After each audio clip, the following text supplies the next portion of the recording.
ஓம் சாந்தி. எல்லோரும் பாபா நினைவில் குஷியாக இருக்கிறீங்களா? 23/4/2019 இன்றைய முரளியின் தலைப்பு இனிமையான குழந்தைகளே, அப்பாவை எவ்வளவு நேரம் நான் நினைவு பண்ணுறேன் முழு நாளில் அப்படின்னு செக் பண்ணுங்கள். உங்கள் சார்ட்டை செக் பண்ணுங்கள். நான் ஏதாவது தப்பு பண்ணுறேன்னா அப்படின்னும் செக் பண்ணணும். ஏன்னா நீங்கள் ஆன்மீக வியாபாரி இல்லையா? லாபம் ஆத்மாவுடைய கணக்கில் லாபமாக போகுதா நஷ்டமாக போகுதான்னு நீங்கள் செக் பண்ணணும். ஒரு வியாபாரி செக் பண்ணுவார் இல்லையா, வியாபாரம் லாபத்தில் போகுதா நஷ்டமாக போகுதான்ட்டு. அந்த மாதிரி அந்த 1 மணி நேரத்தில் நான் அப்பா நினைவில் இருந்தேன்னா அப்பா நினைவு இல்லாமல் இருந்தேன், நினைவு இல்லைனாலே நஷ்டம்தான். ஸோ அதை செக் பண்ணுங்கள். அதேமாரி ஏதாவது தப்பு பண்ணேன்னா, ஏதாவது தேக உணர்வின் மூலமாக பேசுகிறது, பார்க்குறது அல்லது நினைக்கிறது இருந்துச்சா அப்படின்னு செக் பண்ணுங்கள். கேள்வி: ஒரு முயற்சி நாம் பண்ணணும். அப்போ தான் நம்ம எல்லையற்ற சந்தோஷத்தை அனுபவம் செய்ய முடியும். உள்நோக்கு முகமாகி பண்ண வேண்டிய அந்த முயற்சி என்ன? எல்லையற்ற சந்தோஷத்தை அனுபவம் பண்ணுறதுக்கு உள்நோக்கு முகமாகி என்ன முயற்சி பண்ணணும் அப்படின்னா, பிறவிகளாக நீங்கள் செய்த விஷயங்கள் சமஸ்காரமாக உங்கள் முன்னாடி வந்து நின்றுக்கிட்டே இருக்கும். அதை ஃபுல்லாக உங்கள் புத்தியிலிருந்து நீக்குங்க. அந்த பழைய ஆளே நான் கிடையாது, ஒரு அப்பாவை மட்டும் நினைக்கிற முயற்சி பண்ணிக்கிட்டே இருங்க. அப்போ தான் சதோ பிரதானமாக முடியும். அதுக்கு என்ன பண்ணணும்? ஆனால் புத்தியை வந்து 4 பக்கமாக பிடிச்சி இழுக்கும். அதிலிருந்தெல்லாம் உங்கள் புத்தியை கட் பண்ணுங்க. உள்ளே போயிடுங்க. ஆத்மா புருவமத்தின்ற கொகைக்குள்ளே போயிடுங்க. உள்நோக்கு முகம் ஆயிடுங்க. ஆகி ஒரு அப்பாவை மட்டும் நினைவு செய்யுங்க. அதே மாதிரி சேவை, எவ்வளோ நேரம் சேவை செஞ்சீங்க? ஸ்தூல சேவை, சூக்ஷ்ம சேவை, மனசால சேவை, இது எல்லாம் எவ்வளோ நேரம் பண்ணீங்கன்ட்டு அப்பாவுக்கு கணக்கு ஒப்படைங்க. அப்போ தான் நீங்கள் நிரந்தர சந்தோஷத்தை அனுபவம் செய்ய முடியும். ஸோ சந்தோஷத்தை கெடுக்கிறது தான் இந்த உலகத்தில் உள்ள எல்லாமே. ஸோ இதில் இருந்தெல்லாம் உங்கள் புத்தி போய் நான் ஆத்மா அந்த உணர்வில் இருந்து அப்பாவை நினச்சிக்கிட்டே இருக்கணும். உலகத்துக்கு சக்தி கொடுக்குற சேவை செய்கிறதுக்காக நான் வந்திருக்கேன், அவ்வளோதான். இப்போ இலங்கையில் சண்டை நடந்தது, அதுமாதிரி நிறைய இடங்களில் சண்டை நடக்கும்போதெல்லாம் பார்த்திங்கன்னா கிறிஸ்தவர்கள் வந்து சேவைக்காக போவாங்க. நர்ஸு அந்த மாதிரி ஆட்கள்லாம் போவாங்க. அப்புறம் அமைதிக்காகவும் போவாங்க, எல்லாமே பண்ணுவாங்க. பட் இருந்தாலும் அவங்கள குணப்படுத்தி ஆனவொடனே மறுபடியும் அவன் துப்பாக்கி எடுத்துகிட்டு போய் சண்டை போட தான் போவான். அது அவனுடைய குணம். அதுக்காக இவங்க டென்ஷன் ஆகக்கூடாது. அதே மாதிரி தான் கலியுகவாசிகளுக்கு நம்ம சேவை செய்கிறோம். ஆனால் அவங்க குணம் ஒரு நாளில் மாறிடாது. ஆனால் அதை நம்ம கண்டுக்கக்கூடாது. அப்போ என்ன பண்ணணும்? அங்கே உங்களுடைய புத்தியை போகக்கூடாது. அப்போ தான் அவங்களுக்கு நீங்கள் நன்மை நினைக்க முடியும், இல்லைன்னா நினைக்க முடியாது. ஓம் சாந்தி. அப்பா உட்காந்து குழந்தைங்களுக்கு புரிய வைக்கிறார். ஆன்மீக தந்தை ஆன்மீக குழந்தைங்களுக்கு புரிய வைக்கிறாருன்னு குழந்தைங்களும் புரிஞ்சிருக்கிறாங்க இல்லையா? பிரம்மா பாபா பேசல, உள்ள சிவபாபா பேசுகிறாருன்னு புரிஞ்சுக்கிறோம். அவர் தான் நமக்கு எல்லையற்ற தந்தை, ஆன்மீக தந்தை, ஆத்மாக்களின் தந்தை. அதே மாதிரி அவருக்கு நீங்களும் எல்லையற்ற குழந்தைகள். எத்தனை உடம்பு எடுத்தாலும் நீங்கள் அவருக்கு குழந்தை தான். எத்தனை உடல் எடுத்தாலும் அவர் ஒருத்தர் தான் நமக்கு அப்பா. அதனால தான் அவரை எல்லையற்ற தந்தைன்றோம். எல்லா குழந்தைங்களுக்கும் முக்தி, ஜீவன் முக்தி இந்த ஒரு தந்தை தான் கொடுக்கணும். ஆனால் யார் மூலமாக கொடுப்பார்? ஏன்னா முக்தி ஜீவன் முக்தியை அடையிறதுக்கான வழியை கொடுப்பார். அவருக்கு உடல் கிடையாது. அப்போ ஒருத்தர் உடலில் வந்து தான் கொடுக்க முடியும். ஸோ பிரம்மா உடலில் வந்து கொடுக்குறார். அவர் இந்த ஞானத்தை பிரம்மா உடல் வழியாக கொடுக்கறத கேட்டு நாம் மற்றவங்களுக்கு இதே ஞானத்தை சொல்கிறோம். ஸோ குழந்தைங்க மூலமாக தான் எல்லோருக்கும் கதி சத்கதி கொடுக்குறார். கதினா பரந்தாமத்துக்கு போகிறது, முக்தி. சத்கதினா சொர்க்கத்துக்கு வர்றது. ஒட்டுமொத்த உலகத்தில் இருக்கிற எல்லாரும் இங்கே வந்து படிக்கிறது கிடையாது. ஆனால் இது எல்லாருக்குமான யூனிவர்சிட்டி தான், உலக ஆன்மீக பல்கலைக்கழகம் தான் இதோடைய பேரே. இருந்தாலும் எல்லோரும் வர்றது கிடையாது. ஆனால் எல்லாருக்கும் முக்தியும் ஜீவன் முக்தியும் இங்கேருந்து தான் கிடைக்கிது. இங்கே வர்றவங்க ஜீவன் முக்தி அடைகிறாங்க, வராதவங்க முக்தி அடைகிறாங்க. ஏன்னா எல்லோரும் ஒன்று முக்தி அடையணும் அல்லது ஜீவன் முக்தி அடையணும். ஆனால் முக்தி தாமம் வழியாக தான் சொர்க்கத்துக்கு போகிறாங்க எல்லாருமே.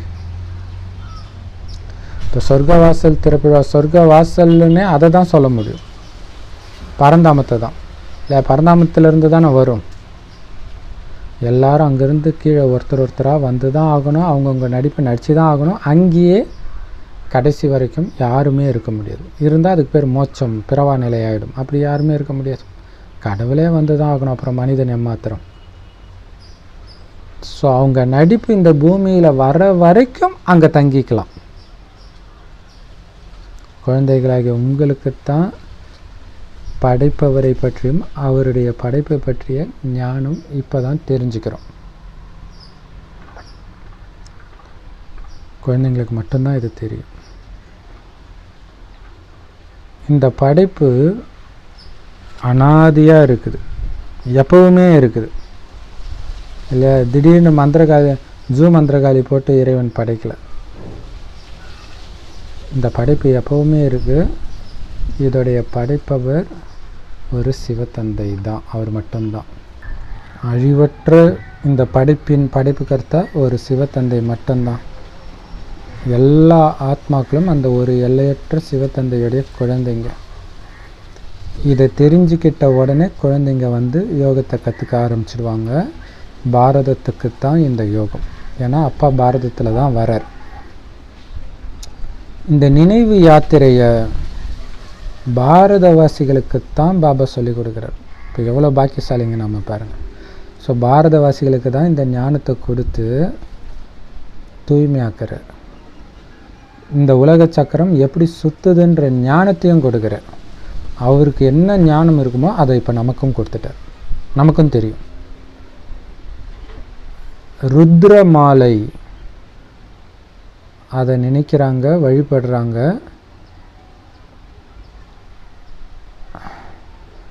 பக்தர்களுடைய மாலையும் இருக்குது, அதையும் நினைக்கிறாங்க.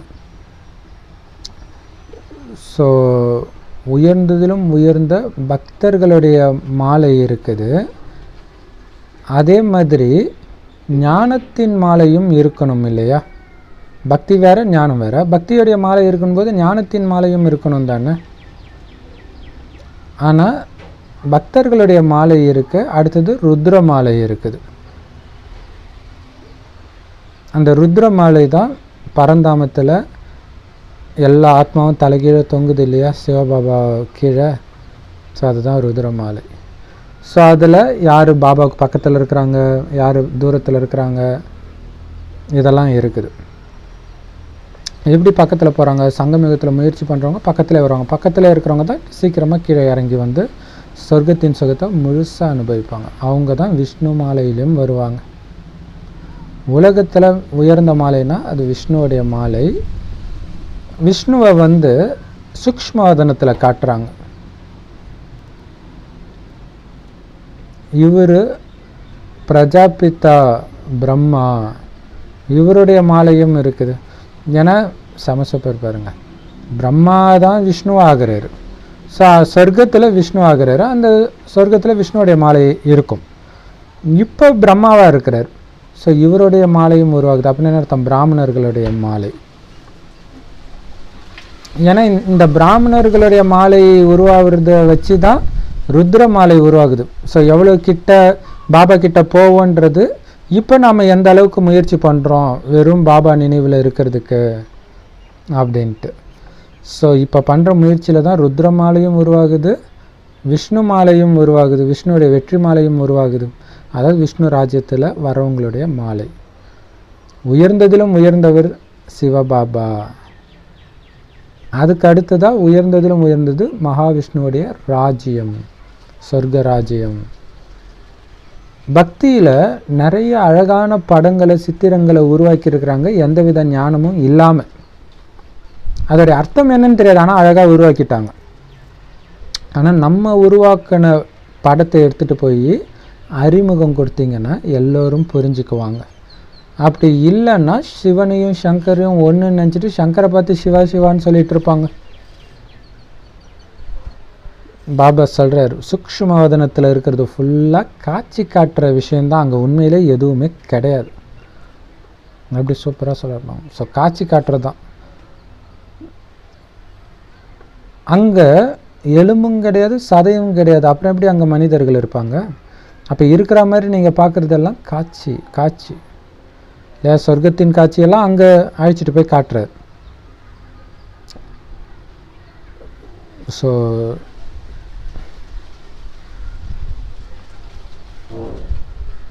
கனவுமே கூட பார்த்தீங்கன்னா சூக்ஷ்மவதனத்துக்கு அழைச்சிட்டு போய் கூட பாபா காட்டலாம். எல்லாமே காட்சி தான், மற்றபடி அங்கே எதுவுமே கிடையாது. சம்பூர்ண பிரம்மா இருக்கிறாரு. எங்கே இருக்காரு? சூக்ஷ்மவதனத்தில் இருக்கார். இது 69க்கு முன்னாடி வந்த வாணி, சாக்கார வாணி. சாக்காரத்தில், அதாவது இந்த ஸ்தூல உடலில் பிரம்ம பாபா உயிரோடு இருக்கும்போது வந்த வாணி. ஆனால் அவர் இங்கே இருக்கும்போதே மேலே சூக்ஷ்மவதனத்தில் ஒரு பிரம்மா இருக்கிறார். அவர் சம்பூர்ண பிரம்மா, முழுமையான பிரம்மா, முழு அவ்யக்த நிலையில் இருக்கிறார். சாக்காரத்தில் இருக்கிற இதே பிரம்மா தான் நாளைக்கு சூக்ஷ்ம பிரம்மாவாக மாறணும்.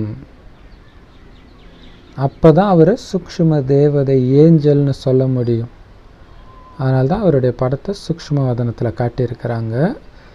சில குழந்தைங்க சூக்ஷ்மவதனத்துக்கு டிரான்ஸில் போயிட்டு வந்து, பாபா எங்களுக்கு ஜூஸ் கொடுத்தாரு, சொர்க்கத்துடைய ஜூஸ், மாம்பழ ஜூஸ் கொடுத்தாரு அப்படின்னு சொல்கிறாங்க. பாபா சொல்கிறார், அங்கே என்ன மரமாக இருக்குது? சூக்ஷ்மவதனத்தில் சொர்க்கத்தில் தான் மரம் இருக்கும். பாபா ஒன்றும் சொர்க்கத்திலேருந்து எடுத்துகிட்டு வந்து உங்களுக்கு கொடுக்கல. அங்கே இருக்கிற எல்லாமே காட்சி தான். நேற்று சொன்னார் இல்லையா, இந்த லக்ஷ்மி நாராயணன் படம் இருக்கு, இதுதான் காட்சி, இதை விட என்ன காட்சி வேணுன்றார். அப்போ இவங்களுக்கு சாப்பிட்றாங்க, அந்த டேஸ்ட்டு தெரியுது, அதுவுமே காட்சி தான்றார். அது என்ன மாதிரி எஃபெக்ட் பாங்க. இப்போ 3D மூவினா அப்படியே நிஜத்தில் இருக்கிற மாதிரி தெரியும். ஸோ அது முடிஞ்சு 4Dன்னு வந்தது. அது கூட ஓரளவுக்கு படம் எட்ட இருக்குதுன்னு தெரியும். 4Dன்றது நம்மளை சுற்றியே இருக்கிற மாதிரி இருக்குமா. 5Dன்ட்டு அது பார்த்திங்கன்னா அங்கே இருக்கிற அதே, இப்போ ஒரு பூந்தோட்டத்தை காட்டுறாங்கன்னா அந்த பூவோடைய வாசனை அதெல்லாம் அடிக்குமா, யோசிச்சு பாருங்கள். ஆனால் இதெல்லாம் தூக்கி சாப்பிட்ற மாதிரி இருக்கிறது எது? சூக்ஷ்மவதனத்தில் காட்சி காட்டுறது. அந்த சுவையே தெரியுது. எனக்கு ஒரு நாள் கனவுல பார்த்தீங்கன்னா இன்னமும் ஒரு பழம் மாதிரி இருக்கு, அதை சாப்பிட்றேன், அப்படியே டேஸ்ட்டு தெரியுது. அப்புறம் தான் யோசிக்கிறேன், கனவுல எப்படி டேஸ்ட்டு தெரிஞ்சுது அப்படின்ட்டு. இப்போ அதுவுமே பாபா காட்டுற காட்சி தான். அங்கே எல்லாமே காட்சி தான், மற்றபடி சொர்க்கத்திலேருந்து மாம்பழத்தை எடுத்து அந்த ஜூஸ் போட்டெல்லாம் கொடுக்கல பாபா. இப்போ நாம் எல்லோரும் பரந்தாம வீட்டுக்கு போகணும், அதாவது ஆத்மா போகணும், உடலை விட்டுட்டு போகணும். அதனால் ஆத்ம உணர்வுக்கு வாங்க. ஆத்மாவாகிய நான் அழிவற்றவன், இந்த உடம்பு அழியக்கூடியது, அது நான் கிடையாது அப்படின்றத திரும்ப திரும்ப திரும்ப திரும்ப மைண்டுக்குள்ளே சொல்லிக்கிட்டே இருக்கணும். ஸோ எந்த ஒரு பாயிண்ட்டாக இருந்தாலும் 108 தடவை சொல்லிக்கிட்டே இருங்க, அப்போ தான் அது பக்காவாகும். குழந்தைங்களுக்கு தான் ஆத்மாவை பற்றிய ஞானம் இருக்குது. ஆனால் மற்ற மனிதர்களுக்கு பாவம் ஆத்மானா என்னன்னு கூட தெரியாது. அதில் 84 பிறவி பதிவாயிருக்கிறதும் தெரியாது. தெரிஞ்சால் இந்த மாதிரி பிரச்சனை, கவலை, குழப்பம் எதுவுமே இருக்காது. சிவ தந்தை தான் இந்த ஞானத்தை கொடுக்க முடியும். தன்னை பற்றிய ஞானத்தையும் கொடுக்கிறாரு, நம்மள தமோ பிரதான நிலையிலேருந்து சதோ பிரதானமாக ஆகிறதுக்கான ஞானத்தையும் கொடுக்கிறார். என் ஒருவனை நினைவு செய்யுங்க அப்படின்ட்டு. ஸோ அந்த முயற்சியை மட்டும் நீங்கள் பண்ணிக்கிட்டே இருங்க தொடர்ந்து. நான் ஆத்மா, பரமாத்மாவோடு புத்தியை இணைக்கணும், இது மட்டும் மைண்டில் இருந்துக்கிட்டே இருக்கட்டும். நேற்று சொன்னார் இல்லையா, ஜபம் பண்ணணும். என்ன ஜபம் பண்ணிக்கிட்டே இருக்கணும் மனசுக்குள்ளே? நான் அப்பா கிட்டேருந்து ஆஸ்தி எடுத்துகிட்டு இருக்கிறேன், ஸ்ரீநாராயணன் பதவி அடைஞ்சிட்டு இருக்கிறேன், மைண்டுக்குள்ளே ஓடிக்கிட்டே இருக்கணும். அதில் தான் இருக்குது. திரும்ப திரும்ப திரும்ப திரும்ப அந்த எண்ணத்தை எழுப்புறதுல தான் இருக்குது. அப்போ தான் வீண் எண்ணம் நமக்குள்ளே வராமல் இருக்கும். ஒரு சிவத்தந்தையை மட்டும்தான் நினைப்பேன், ஏன்னா அவர் தான் சர்வசக்திவான், அவர் தான் தூய்மையாக்குபவர். அவரை நினச்சாதான் தூய்மையாகும், அவரை நினச்சாதான் சக்தி அடைவேன். மற்றவங்களை நினச்சா சக்தி இழந்துடும். அப்புறம் எதுக்கு நான் சக்தி இழக்கிற மனிதர்களை நினைக்கணும்? சன்னியாசிகள் கூட தூய்மையாக்குபவனே வா, பதித்த பாவனனே வா அப்படின்னு தான் கூப்பிடுறாங்க. சிலர் அந்த பிரம்ம மகா தத்துவத்தையே பதித்த பாவனன், அதை நினைச்சாலே தூய்மை ஆடுவோன்னு நினச்சிட்டு இருக்கிறாங்க. பாவம், தெரியல. ஆனால் குழந்தைங்களுக்கு தான் பக்திக்கான அர்த்தமும் தெரியும், ஞானத்துக்கான அர்த்தமும் தெரியும்.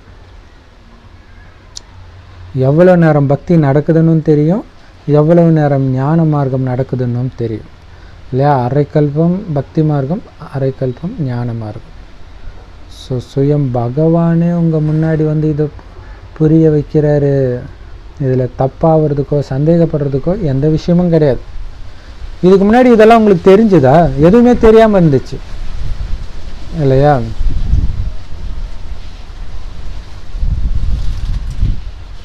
மனிதர்களாக இருந்தாலும் உங்களுடைய புத்தி அழிஞ்சு போயிருந்துச்சு, கல்புத்தியாக இருந்துச்சு, மூட புத்தியாக இருந்தது. ஆனால் சத்தியுகத்தில், அந்த தங்க யுகத்தில் உங்களுடைய புத்தியும் தங்கம் மாதிரி பரிசுத்தமாக இருந்துச்சு. அவ்வளவு தெய்வீக குணம் நிரம்பி இருந்தீங்க. ஸோ சொர்க்கத்துக்கு போகணும் அப்படின்னா இப்போவே நீங்கள் தெய்வீக குணத்தை தாரணை பண்ணணும். உங்களை பார்த்தாலே அவங்க கையெடுத்து கும்பிடணும். மகாலட்சுமியை ஸ்ரீ நாராயணனே பார்க்குற மாதிரி இருக்குன்னு அவங்க நினைக்கணும். அந்த மாதிரி உங்களுடைய நடத்தை இருக்கணும். மனிதர்கள் சாது சந்நியாசி மகாத்மாக்கள் மீது அளவற்ற நம்பிக்கை வச்சிருந்தாலும் யாருக்குமே சத்தியுகத்தில் இருக்கிற அந்த தெய்வீக குணம் கிடையாது. ரஜோகுண புத்தி தான் இருக்குது. தமோ பிரதானமாக இருக்கிறவங்களுக்கு அந்த ரஜோகுண புத்தியே ஒரு பயங்கரமாக தெரியுது, தூய்மையாக தெரியுது, பரிசுத்தமாக தெரியுது. ஆனால் சத்தியுக தேவதைகள் முன்னாடி கூட அவங்க நிற்க முடியாது. சத்தியுகத்தில் ராஜா ராணி பிரஜைகள் எல்லாரும் தெய்வீக புத்தியுடையவர்களாக, சதோ பிரதான புத்தியுடையவர்களாக இருப்பாங்க. ஆனால் மனிதர்களுக்கு தெரியல எப்போ அந்த ராஜ்யம் உருவாச்சு, எப்படி உருவாச்சுன்னு தெரியல யாருக்கும். ஏன்னா இப்போ நீங்கள் கேட்குற எல்லாமே புத்தம் புதுசு. மனிதர்களுக்கு தெரிஞ்சிருந்தால் ஏற்கனவே நீங்கள் படிச்சிருப்பீங்க, கேள்விப்பட்டிருப்பீங்களே. இந்த மாலையுடைய ரகசியத்தை பாபா புரிய வைக்கிறார். உயர்ந்ததிலும் உயர்ந்தவர் அந்த பாபா. இந்த மாலை, ருத்ர மாலை எங்கே இருக்குது? பரந்தாமத்தில் இருக்குது. இறைவனடி சேர்றது பெரிய விஷயம் கிடையாது. எல்லாருமே கடைசியில் முக்தி அடைஞ்சு தான் ஆகணும், பாபாட்ட போய் தான் ஆகணும். ஆனால் பாபாவுக்கு நெருக்கத்தில் வரணும், அதுதான் முக்கியம். பாபா வந்து நிராகாரர், உடல் இல்லை. அவர் கூட இருக்கிற மாலை உடலற்ற நிராகார மாலை. சாக்காரத்தில் இருக்கிறவங்களுடைய மாலை அதுதான் லக்ஷ்மி நாராயணன் மாலை அல்லது மகாவிஷ்ணு மாலை. அதில் வரிசைக்கிரமாக இருக்கும். பக்காவாக இருக்கிறவங்க நாராயணனாக இருப்பாங்க, அதுக்கு அடுத்தது லக்ஷ்மியாக இருப்பாங்க, அதுக்கு அடுத்தது அவங்க நெருக்கத்தில் வரவங்களாக இருப்பாங்க. பிராமணர்களுடைய மாலை இப்போ உருவாக்க முடியாது, அது இறுதியில் தான் உருவாக்க முடியும். இப்போ நம்ம ரேங்க் போட முடியாது. பக்காவாக இருக்கிறவங்களாம் மாயா ஃபோனு ஊதி தள்ளிடும். ஸோ அதனால் பாபா சொல்கிற கடைசியில் தான் பிராமணர்களுடைய வரிசை மாலை உருவாகும். ரொம்ப கேள்வி பதிலுக்குள்ளே போயிடாதீங்க. மெயினாக ஆத்மா இல்லை. அப்போ இது ஏதோ தெரிஞ்சுக்கிற விஷயமாயிடும், அனுபவிக்கிற விஷயமா இருக்காது. ஸோ எங்கே போனாலும் டக்குன்னு உங்களுடைய புத்தி எங்கே இருக்கணும்? நான் ஆத்மா, என் பரமாத்மா தந்தையை நினைக்கணும். இதில் தான் உங்களுடைய கவனம் இருக்கணும். இதில் தான் அசைக்க முடியாத நம்பிக்கை இருக்கணும். நான் ஆத்மான்றதுல, என் தந்தை பரமாத்மான்றதுல, அவரை நினைக்கிறதன் மூலமாக தான் அசுத்தமாக இருக்கிற நான் தூய்மையாக முடியுன்றதுல அசைக்க முடியாத நம்பிக்கை இருக்கணும். ஒட்டுமொத்த உலகமும் இப்போ அழுக்காக தான் இருக்குது. அதையெல்லாம் இப்போ தூய்மை ஆகியே தீரணும். பாபா வழிபடி தானாக முயற்சி பண்ணி தூய்மையானால் நல்லது. இல்லைன்னா அடி உதை கொடுத்து தூய்மைப்படுத்துவார். பரந்தாமத்தில் எல்லோரும் தூய்மையாக தான் இருப்பாங்க. ஏன் சொர்க்கத்தில் கூட எல்லோரும் தூய்மையாக தான் இருப்பாங்க. அப்போ இந்த 2 இடத்துக்கும் போகணும் அப்படின்னா கண்டிப்பாக நீங்கள் தூய்மை ஆனால் தான் போக முடியும். சொர்க்கத்துக்கு வர்றதுக்கு விருப்பம் இல்லாட்டினாலும் பரந்தாமத்துக்கு கண்டிப்பாக போய் தானே ஆகணும். ஸோ அப்போ நம்ம தூய்மை ஆகணும். தூய்மையாகி தூய்மையான உலகத்துக்கு போய் எஜமானன் ஆகுறீங்க. அந்த தூய்மையான உலகத்தை பாபா உருவாக்குறாரு. இது நாடகத்தில் ஆல்ரெடி பதிவாகிருக்கு இல்லையா? கண்டிப்பாக உருவாகிடும், அதில் டவுட்டே கிடையாது. நீங்கள் வர்றீங்களா? அதுதான் உங்களுடைய முயற்சி. பாபா சொல்கிறார், வரணும்னு ஆசை இருக்குதா? ஒரு வினாடியும் முழு நாளும் செக் பண்ணிக்கிட்டே இருங்க உங்களுடைய சார்ட்டை. அப்பா நினைவில் இருக்கிறனா, ஏதாவது தப்பு பண்ணுறேன்னா, தேக உணர்வில் இருக்கிறனா, தேக உணர்வின் போதையில் இருக்கிறனா, அல்லது ஆன்மீக போதையில் இருக்கிறனா, செக் பண்ணுங்க. வியாபாரிகள் தங்களுடைய கணக்கு செக் பண்ணிக்கிட்டே இருப்பாங்கல்ல, அவங்க நைட்டு செக் பண்ணால் போதும். ஆனால் நம்ம நாள் ஃபுல்லாக செக் பண்ணிக்கிட்டே இருக்கணும். ஏன்னா ஒன்ஸ் தப்பு பண்ணிங்கன்னா திரும்ப திரும்ப தப்பே தான் பண்ணிகிட்டு இருப்பீங்க. உடனே செக் பண்ணிட்டு டக்குன்னு சரியாயிடணும். ஏன்னா இது ஆன்மீக வருமானம், அலட்சியமாக இருக்கக்கூடாது. நீங்கள் ஒவ்வொருத்தரும் வியாபாரி, பிஸ்னஸ்மேன். இந்த வியாபாரத்தை நல்லா பார்க்கணும், கவனக்குறைவு இருக்கக்கூடாது. அப்பாவோடு வியாபாரம் பண்ணுறீங்க. அதனால் நான் எந்த அளவுக்கு தெய்வீக குணம் பெற்று இருக்கிறேன், எத்தனை தெய்வீக குணம் எனக்கு இருக்குது, எவ்வளவு நேரம் நான் அப்பாவை நினச்சேன், எவ்வளவு சக்திசாலியாக நினச்சேன், எந்த அளவுக்கு நான் உடலை மறந்து ஆத்ம உணர்வில் இருக்கிறேன், உடலற்ற நிராகார நிலையில் இருக்கிறேன் அப்படின்னு செக் பண்ணிக்கிட்டே இருக்கணும். வெறும் நான் ஆத்மாவை பார்க்குறேன், புருவ மத்தியை பார்க்குறேன். இந்த பயிற்சியிலே இருந்தீங்களா? உங்கள் வீட்டில், சென்டரில், ரோட்டில் போகிற எல்லாரையுமே ஆத்மான்னு பார்த்தீங்களா? ஆத்மான்ற உணர்வில் நடந்தீங்களா? இதை செக் பண்ணிக்கிட்டே இருக்கணும். இதை செக் பண்ணுறதுல தான் உங்களுக்கு ஆன்மீக வருமானம் இருக்குது. நாம் இந்த பூமிக்கு வரும்போது உடல் இல்லாமல் தான் ஆத்மா மேலேருந்து வந்துச்சு. இங்கே வந்து உடல் எடுத்து நடிச்சுது. நடிக்கிறதுக்காக தான் உடல் எடுத்துச்சு. நடிப்பே முடிஞ்சு போச்சு. அப்புறம் எதுக்கு உடலற்று போகணும்? இப்போ நம்மளுடைய நடிப்பே என்னது? உடலற்று போகிறதுக்கு ப்ராக்டிஸ் பண்ணுறது தான். ஸோ அப்போ உடல் இல்லாத மாதிரியே தான் நினைக்கணும். இப்போ வரைக்கும் மேலேருந்து ஆத்மாக்கள் வந்துக்கிட்டே இருக்குது. வந்த எந்த ஆத்மாவும் நடுவில் ஓடி போயிட முடியாது. திரும்ப வீட்டுக்கு ஜோதியாக கலந்துட்டேன் அப்படிலாம் யாருமே போக முடியாது. எல்லாரும் ஒன்றா கும்பலாக தான் போவோம். கடைசியில் வரும்போது தான் எல்லாம் தனித்தனியாக வரும், போகும்போது கும்பலாக தான் போவோம். ஸோ மற்றபடி உலகம் எப்பவுமே முழுக்க காலியாக ஆகவே ஆகாது.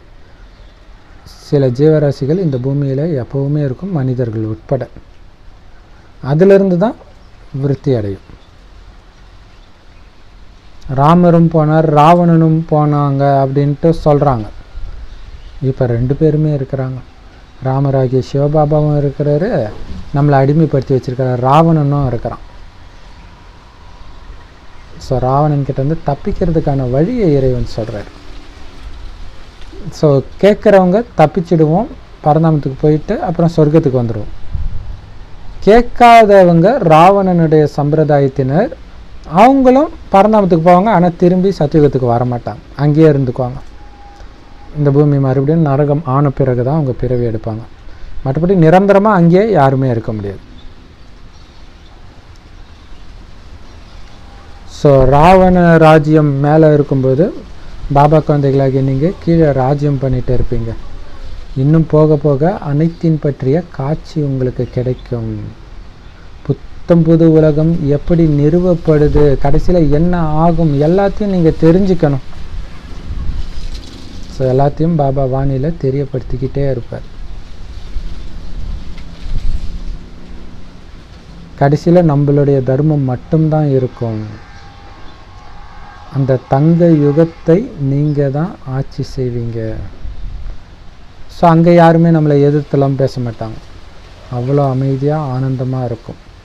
இந்த கலியுகம், இரும்பு யுகம் அழிஞ்சு புது யுகம் வரப்போகுது, சத்யுகம் வரப்போகுது.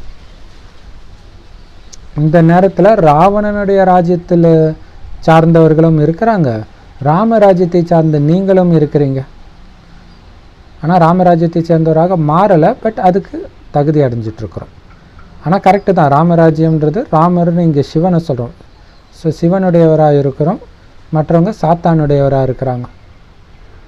இந்த அதிசயம் இந்த சங்கமயுகத்தில் மட்டும்தான் நடக்குது. ஸோ இங்கே நமக்கு பாபா மட்டும்தான். என்ன அநீதினா இருந்தாலும் எல்லாத்தையும் பாபா பார்த்துக்கணும். நம்ம பாட்டுக்கு பாபா சொல்கிற வழிப்படி இனிமையாக அன்பாக நடந்துகிட்டு இருப்போம். இப்போ நம்ம எல்லாத்தையும் தெரிஞ்சுக்கிட்டோம். பாபா சொல்கிறாரு, போக போக இன்னும் மீதி இருக்கிற எல்லா ரகசியத்தையும் நான் உங்ககிட்ட கொஞ்சம் கொஞ்சமாக சொல்லுவேன். நீங்கள் முன்னேற முன்னேற சொல்லிக்கிட்டே இருப்பேன். நாடகத்தில் என்ன பதிவாகி இருக்குதோ அது கொஞ்சம் கொஞ்சமாக வெளிப்பட்டுக்கிட்டே இருக்கும். நீங்களும் போக போக புரிஞ்சுக்குவீங்க எல்லாத்தையும். ஸோ எல்லாத்தையும் முன்கூட்டியே பாபா சொல்ல மாட்டார். நாடகம் அப்படி தான் இருக்குது. கொஞ்சம் கொஞ்சமாக பாபா ஞானத்தை சொல்கிறது தான் நாடகத்தில் இருக்குது. ஸோ பதிவாகி இருக்கிற அந்த ரெக்கார்டு, அந்த ரீல் கொஞ்சம் கொஞ்சமாக வெளியில் வருது இல்லையா? இப்போ கேசட்டில் ஆடியோ கேசட் இருக்குன்னா அதில் பாட்டு இருக்குது, கடைசியில் வர பாட்டு எடுத்தோடனே வந்துடாது. அது கொஞ்சம் கொஞ்சமாக சுத்த தான் வரும். அந்த மாதிரி தான் அடுத்த சீன் என்ன, அடுத்த சீன் என்ன. இப்போ கத்துற குருவி ஒரு நிமிஷத்துக்கு முன்னாடி கத்தி இருக்காது, இப்போ தான் அது கத்தணும், அப்போ தான் கத்தும். பாபா தொடர்ந்து குழந்தைங்களுக்கு இந்த ஞானத்தை கொடுத்துட்டு இருக்கிறாரு. உங்களுடைய புத்தியிலும் இதை புரிஞ்சிக்கக்கூடிய சக்தி அதிகமாகிக்கிட்டே இருக்கும் நாளுக்கு நாள். எப்படி ஒரு ரெக்கார்டு போட்டால் அது பாட்டுக்கு ப்ளே ஆகிக்கிட்டே இருக்குதோ அந்த மாதிரி பாபாவுடைய முரளியும் தொடர்ந்து நடந்துக்கிட்டே இருக்கும். நாடகத்தில் எல்லா ரகசியமும் பதிவாகி இருக்குது. ஸோ இதுக்கு முன்னாடிலாம் இசைத்தட்டுன்னு ஒன்று வரும், கேசட்டும் வர்றதுக்கு முன்னாடி. ஸோ அது பார்த்தா ஏதோ ஒரு நீடில் இருக்கும், அது படுற இடமெல்லாம் அந்த என்ன பாட்டு பதிவாயிருக்கோ அந்த பாட்டு சவுண்டு கேட்கும்.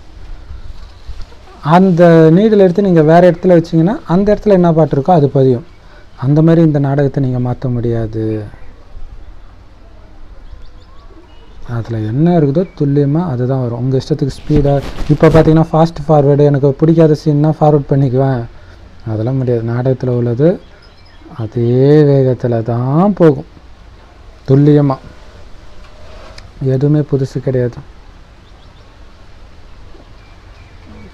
பாபா என்னென்ன புத்தம் புது விஷயத்தை சொல்ல வேண்டியது இருக்குதோ அதுவும் திரும்ப சொல்லுவார்.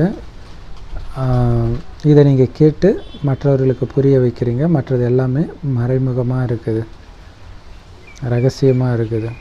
இப்போ ராஜ்யம் உருவாகிட்டு இருக்குது, முழு மாலையும் உருவாகிட்டு இருக்குது. நீங்கள் தனியாக ராஜ்யத்தில் பிறப்பீங்க இல்லையா? போகும்போது தான் எல்லாம் கும்பலாக போகும், வரும்போது தனியாக தான் வரும். ராஜா, ராணி, பிரஜைகள் எல்லாருமே ஒரு ராஜ்யத்துக்கு தேவையில்லையா? ஸோ என்ன பதவி அடையணும் அப்படிங்கிறது எல்லாமே இப்போ நீங்கள் புத்தியின் மூலமாக செய்கிற உழைப்பை பொறுத்தது. இன்னொன்று, புத்தி மூலமாக நீங்கள் இதை அசை போட்டுகிட்டே இருக்கணும்.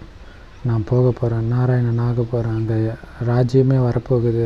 அது புத்தியின் மூலமாக புத்திக்கு வேலை கொடுத்துக்கிட்டே இருக்கணும். ஸோ என்னெல்லாம் நடக்க இருக்குதோ அதையெல்லாம் நடைமுறையில் நீங்கள் பார்க்க போகிறீங்க. இங்கேருந்து யார் போகிறாங்களோ, அதாவது சரீரத்தை விடுறாங்களோ, பாபா குழந்தைய இருந்து சரீரத்தை விடுறவங்க ஒரு நல்ல பணக்கார குடும்பத்தில் பிறப்பாங்க. ஸோ இந்த சங்கமயுகத்தில் நீங்கள் இன்னொரு ஜென்மம் எடுக்கும்போது அங்கே உங்களுக்கு பாலனை ரொம்ப நல்லா இருக்கும்.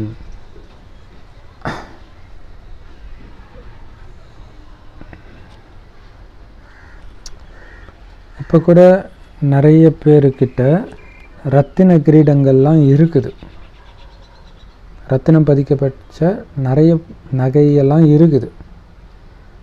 ஆனால் சக்தி கிடையாது உங்ககிட்ட. உங்ககிட்ட நகை கிடையாது, ஆனால் சக்தி இருக்குது. நீங்கள் எங்கே போனாலும் நீங்கள் உண்மையிலே யாருன்றது வெளிப்படுத்துவீங்க. ஏன்னா உள்ளுக்குள்ளே அந்த சக்தி இருக்கும். நீங்கள் அந்த அளவுக்கு உயர்ந்தவர்களாக மாறி இருக்கிறீங்க. அதனால் நீங்கள் இன்னொரு பிறவி எடுத்தாலும், எந்த குடும்பத்தில் பிறந்தாலும், இந்த உலகத்துலேருந்து சுத்தமாக தனியாக நீங்கள் தெரிவிங்க. எவ்வளோ சூப்பரான பாயிண்ட் இல்லையா? ஏன்னா அசுர குழந்தை தான் பிறந்ததுலேருந்தே அழுதுட்டு இருக்கும். ஏன்னா அவங்க பிறந்ததுலேருந்தே அழுக்காக இருக்கிறாங்க. ஆனால் நீங்கள் பாபா ஞானத்தை கேட்டு தூய்மை ஆனதுனால, ஓரளவாச்சும் தூய்மை ஆனதுனால ரொம்ப நல்ல குடும்பத்தில் பிறப்பீங்க. உங்களை ரொம்ப கட்டுப்பாடோடு வளர்ப்பாங்க. எந்த விதமான அழுக்கான விஷயமும் உங்ககிட்ட நெருங்காது. அந்த மாதிரி குடும்பத்தில் நீங்கள் பிறப்பீங்க. எவ்வளோ சூப்பர்ப்பாங்க. கலியுகத்தில் இருந்தால் கூட. இன்றைய காலகட்டத்தில் குழந்தைங்க எவ்வளோ அழுக்காக இருக்கிறாங்க. சத்தியுகத்தில் இப்படியெல்லாம் இருக்க மாட்டாங்க. அதனால தான் அது பேர் சொர்க்கம். அங்கே எந்த விதமான துர்நாற்றமும் இருக்காது. இங்கே தான் துர்நாற்றம் இருக்குது. ஊதுபத்தி கொய்த்து வைப்பா, இல்லைன்னா நாத்தம் தாங்க முடியலன்றாங்க. அங்கே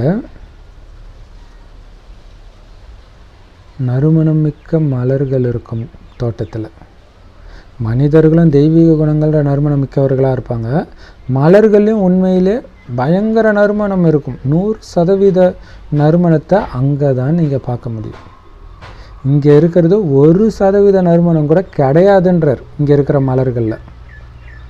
அங்கே முதல் தரமான மலர்கள் இருக்கும். இங்கே எவ்வளவு தான் ஒருத்தர் பெரிய பணக்காரனாக இருந்தாலும் உண்மையிலே அவங்க பணக்காரன்னு சொல்ல முடியாது. சொர்க்கத்தில் வந்து பார்த்தீங்கன்னா உங்களுக்கு தெரியுன்றார்.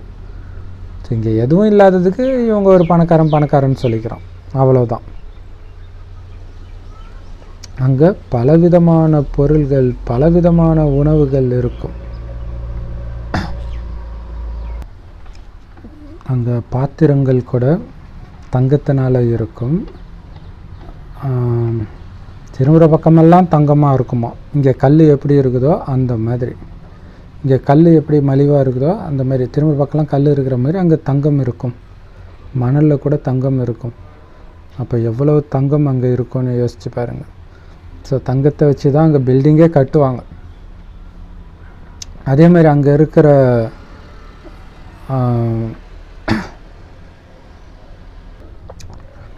இருக்கிற வெதர், சீதோஷ்ணம் பார்த்திங்கன்னா கடுமையான வெயிலும் இருக்காது, கடுமையான குளிரும் இருக்காது. எப்போவுமே மிதமாக இருக்கும். எந்த விதமான கஷ்டமும் வெப்பத்தினாலேயோ குளிர்னாலேயோ உங்களுக்கு வராது. இங்கே ஃபேன் யூஸ் பண்ணுறீங்க இல்லையா, அங்கே ஃபேன் யூஸ் பண்ணுறதுக்கு தேவையே இருக்காது. அந்தளவுலாம் வெயில் இருக்காது. அதனால தான் அது பேரே சொர்க்கம். எல்லையற்ற சுகம் நிறைந்த இடம் அது. உங்களை மாதிரி பல கோடி மடங்கு பாக்கியசாலி யாருமே கிடையாது. அந்த மாதிரி இடத்துக்கு நீங்கள் போயிட்டுருக்கிறீங்க. நீங்கள் போகிற இடத்துடைய மகிமை சொல்கிறாரு பார் பாபா இல்லையா. மனிதர்கள் லக்ஷ்மி நாராயணனை வந்து ரொம்ப புகழறாங்க. ஆனால் உண்மையிலே புகழெல்லாம் அவங்கள அந்த மாதிரி ஆக்கின சிவதந்தைக்கு தானே இருக்கணும். முதல்ல கலப்படமற்ற பக்தி இருக்கும் துவாபர யுகத்தில். ஒரு சிவனை மட்டும்தான் எல்லாரும் கும்பிடுவாங்க. போக போக தான் தேவதைகள் எல்லாம் கும்பிட ஆரம்பித்தாங்க. அது உண்மையிலே பூத பூஜைன்னு சொல்லலாம். ஏன்னா இல்லாத உடம்பை பூஜை பண்ணிட்டு இருக்கிறாங்க. இப்போ பூத பூஜை தானே இல்லையா. ஸோ சாத்தான வழிபாட்டில் இந்துக்கள், பட் பூதத்தை அது எல்லா மதத்தினருமே இல்லையா. எல்லாருமே செத்து போனால் உடலை தானே கும்பிட்டுட்ருக்குறாங்க. அந்த உடல் தான் இல்லையே, அப்போ எதுக்கு உடலை கும்பிட்டுட்ருக்குறீங்க? உருவ வழிபாடு செம்ம சூப்பர் இல்லையா. ஸோ அங்கே பஞ்சபூதத்தின் அல்லது பஞ்ச தத்துவத்தை தான் வழிபடுறாங்க. ஆனால் சிவபாபாவை நம்ம அப்படி சொல்ல மாட்டோம். இவங்க வந்து தங்கத்தினால அல்லது வேறு ஏதோ ஒரு பொருள்னால சிலையை வடித்து பூஜை பண்ணுறாங்க. ஆனால் ஆத்மா தங்கத்திலே இருக்குது கிடையாது. ஒரு சிவலிங்கத்தை அல்லது சிவனுடைய சிலையை பார்த்த உடனே அது எந்த பொருள்னால செஞ்சுருக்கிறோம் அப்படின்னு நம்ம சொல்லிடலாம். ஆனால் யாராலும் ஆத்மாவும் பரமாத்மாவும் எந்த பொருள்னால செய்யப்பட்டிருக்கிறாங்கன்னு சொல்ல முடியாது. ஏன்னா இது 6வது தத்துவம். இந்த தங்க யுகத்தில் பஞ்ச தத்துவமும் தூய்மையாக இருக்கும். இங்கே அதே பஞ்ச தத்துவம் அழுக்காயிடுச்சு. சொர்க்கத்தில் பஞ்ச தத்துவங்களும் தூய்மையாக இருக்கும், இங்கே எதுவுமே தூய்மையாக இல்லை. நல்ல முயற்சி செய்யக்கூடிய குழந்தைங்க இந்த மாதிரி எண்ணங்களை சிந்தனை பண்ணிகிட்டு இருப்பாங்க. பாபா சொல்கிறாரு, இங்கே இருக்கிற விஷயத்தை ஃபுல்லுத்தையும் மறங்க, நடக்கிறது நடக்க தான் செய்யும். நீங்கள் அப்பாவை மட்டும் நினைவு பண்ணுங்கள். இந்த உலகத்தில் 4 பக்கத்தில் இருந்தும் உங்கள் புத்தியை நீக்கி என்னை மட்டும் நிரந்தரமாக நினைவு பண்ணிக்கிட்டே இருங்க, உங்களுடைய பாவம் அழிஞ்சிக்கிட்டே இருக்கும்னு பாபா சொல்கிறார். மற்றபடி நீங்கள் காதால் கேட்குற எல்லா விஷயத்தையும் விட்டுடுங்க, எதையும் நம்பாதீங்க. ஒரே ஒரு விஷயம் மட்டும்தான் உங்கள் மைண்டில் ஓடிட்டுருக்கணும், நான் சதோ பிரதானம் ஆகணும், அவ்வளோதான். அதுக்கு நான் என்ன பண்ணுவேன் இல்லையா? சுற்றி இருக்கிற விஷயம், அரசியல் என்ன நடக்குது, பக்கத்து வீட்டில் என்ன நடக்குது, இன்றைக்கி என்ன சமையல், இதெல்லாம் யோசித்தா சதோ பிரதானம் ஆகுமா? கிடையாது. இப்போ சதோ பிரதானம் ஆகணும்னா என்ன பண்ணணும்? அப்பாவை நினைக்கணும். நான் நாராயணன் ஆகணும், அதே எண்ணம் இருக்கணும். ஸோ நான் சதோ பிரதானம் ஆகணுன்ற விஷயம் மைண்டில் இருந்துக்கிட்டே இருக்கட்டும். ஒவ்வொரு கல்பத்திலும் தங்க யுகத்தில் என்ன நடந்துச்சோ அது மீண்டும் நடக்கும், அதில் எந்த வித்தியாசமும் ஏற்படாது. அதனால் இப்போ மெயினாக நீங்கள் நினைக்க வேண்டியது அப்பாவை நினைக்கணும். ஸோ அங்கே இப்படி இருக்குமா, அங்கே இப்படி இருக்குமான்னு நீங்கள் ரொம்ப ஆராய்ச்சியும் பண்ணிகிட்டு இருக்க தேவையில்லை. சொர்க்கத்தில் என்ன இருக்குன்றது அப்பாவை நினைக்கிறதுல தான் முயற்சி இருக்குது. மற்றபடி நான் நாராயணன் ஆகணுன்ற அந்த எண்ணம் இருக்கணும். ஸோ முழு முயற்சி பண்ண. ஸோ இதில் தான் நிறைய விஷயம் இருக்கும். அங்கே எல்லாம் இது எப்படி இருக்கும், அது எப்படி இருக்கும், ஒன்றா நீங்கள் யோசிச்சுட்டு இருந்தீங்கன்னா விடையே கிடைக்காம கூட போகும். ஏன்னா அங்கே நடக்கிறது கரெக்டாக நடக்கும். எல்லாத்தையும் சொல்லிட்டு அதுக்கு பேர் நாடகமும் கிடையாது. அதனால் பாபா எல்லாத்தையும் சொல்கிறதும் கிடையாது.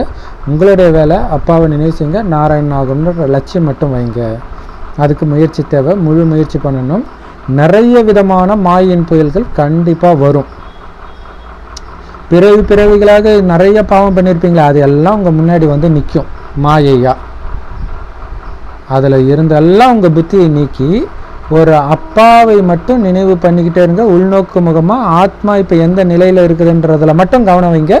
வெளியில் இருக்கிற கருவி உங்களுக்கு துக்கத்தை கொடுக்கறதுக்காக கருவியாக இருக்கிறது மேலே கவனமே செலுத்தாதீங்கன்றார்.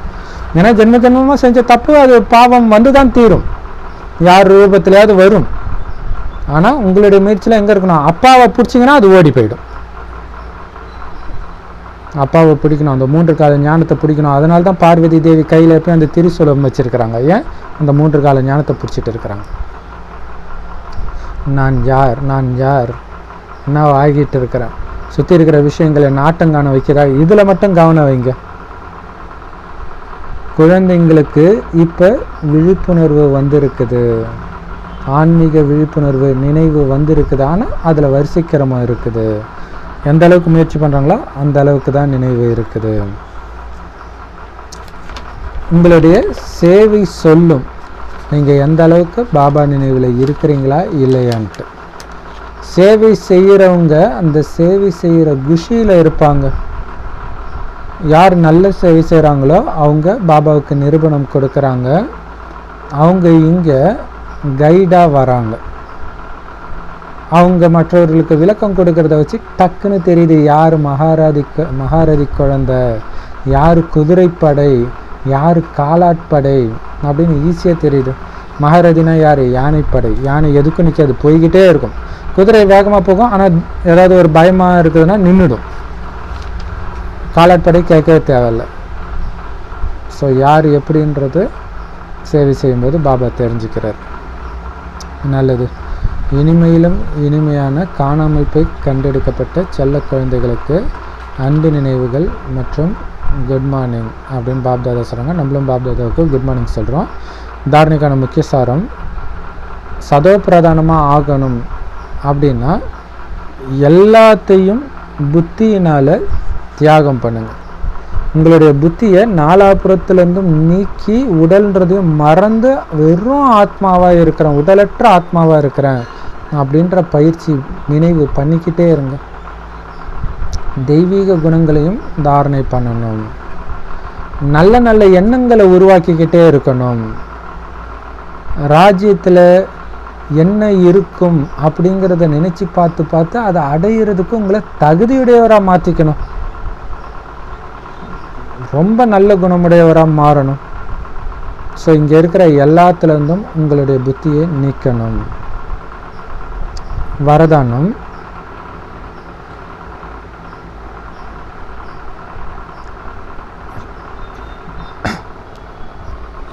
வரதானம் உங்களுடைய தற்காலிக ஆதாரங்களெல்லாம் விட்டுட்டு ஒரு தந்தையை மட்டும் உங்களுடைய ஆதாரமாக வையுங்க. அப்போ தான் நீங்கள் உண்மையான முயற்சியாளர் அப்படின்னு சொல்ல முடியும், புருஷார்த்தி அப்படின்னு சொல்ல முடியும். ஏன்னா புருஷார்த்தி அல்லது முயற்சியாளர் அப்படின்னா மீண்டும் மீண்டும் தப்பு பண்ணுறது, மாற்றுறதுக்கு முயற்சி பண்ணுறது, மீண்டும் தப்பு பண்ணுறது, இப்படி இருக்கிறது கிடையாது. இல்லை தப்பு பண்ணுறோம், தப்பு பண்ணிட்டுனா நல்லதாக போச்சு, இப்போ தான் நான் முயற்சி பண்ண முடியும், இப்படி எடுத்துக்கிறது கிடையாது. உண்மையான புருஷார்த்தி அப்படின்னா அதோடைய அர்த்தமே புருஷ் அப்படின்னா ஆத்மா, ரதி இல்லையா, இந்த உடல்ன்ற ரதத்தை இயக்கிற ரதி. ஸோ புருஷாகி ஆத்மாவாகி இந்த ரதத்தை செலுத்துபவர்னு அர்த்தம். அதனால் அற்பகால ஆதாரங்கிறது ஒரு கரை மாதிரி, அதெல்லாம் விட்டுடுங்க. நிறைய குழந்தைங்களுக்கு அப்பாவை ஆதாரமாக வைக்கிறதுக்கு பதிலாக எல்லைக்குட்பட்ட நிறைய கரைகளை ஆதாரமாக ஆக்கிக்கிறாங்க. ஸோ அது சுபாவ சமஸ்காரமாக இருக்கலாம், நிலைமைகள் இருக்கலாம். ஸோ இதை ஆதாரமாக பிடிக்கிறாங்க. பாபசர இதெல்லாம் அல்பகால ஆதாரம், வெளிப்பகட்டு, ஏமாற்றத்தை கொடுக்கும்.